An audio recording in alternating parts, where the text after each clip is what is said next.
నేను ప్రతి ఒక్కటి దగ్గర నుంచి చూసుకోగలనే ధైర్యం నాకు. చిన్నపిల్లలు మనం గట్టిగా చెప్పి కూడా చేయించుకోవచ్చు, ఆ ధైర్యం ఉంది నాకు. అలాగే ఈ సినిమా నడిచింది.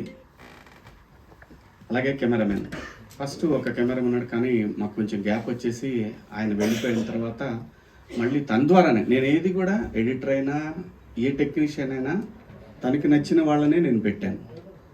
ఎందుకంటే వాళ్ళ కోఆర్డినేషన్ బాగుందనుకో ఆటోమేటిక్గా అన్నీ సెట్ అవుతాయి. అలాగే రిత్విక్ వచ్చాడు. రిత్విక్ది కూడా ఏ విషయమైనా సరే, ఈ ఈ కథ విషయం కానీ, ఈచ్ అండ్ ఎవ్రీథింగ్, ఆర్టిస్టులు కానీ, టెక్నీషియన్లు కానీ, సాంగ్ కానీ, ఏదైనా సరే ఎవ్రీథింగ్ మనం వెనక్కి చెప్పే చేసాం. ఎందుకంటే వాళ్ళు రెస్పాన్సిబిలిటీ ఇచ్చినప్పుడు చెప్పాల్సిన బాధ్యత మన దగ్గర ఉంటుంది. అలా ఈ సినిమా చేయటం జరిగింది. ఈ సినిమాకి ఇంకా చాలామంది పనిచేశారు బ్యాక్గ్రౌండ్లో. డైరెక్షన్ డిపార్ట్మెంటు,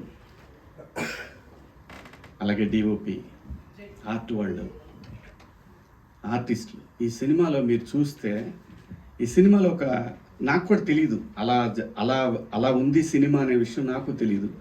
మీరు ప్రతి సీన్లో ఒక కొత్త ఆర్టిస్ట్ని చూస్తారు. అందరు కూడా ఫెమిలియర్, బాగా పాపులర్ ఆర్టిస్టులే.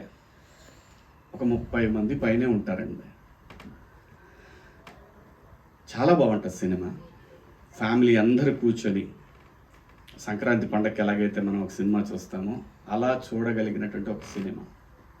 ఈ సినిమాలో సాంగ్ కూడా సెకండ్ హాఫ్లో నాకేంటంటే, నేను ఎప్పుడో ఒక 20 ఏళ్ల క్రితం ఈ పాయా సాంగ్ని నేను వినటం జరిగింది. ఒక 20-25 ఏళ్ల క్రితం విన్నాను. అదే సయ్యద్ షాబుద్దీన్ గారు అని ఓల్డ్ సిటీలో ఉంటారు, ఆయన స్టాండప్ కమెడియన్. ఆయనది ఈ సాంగ్.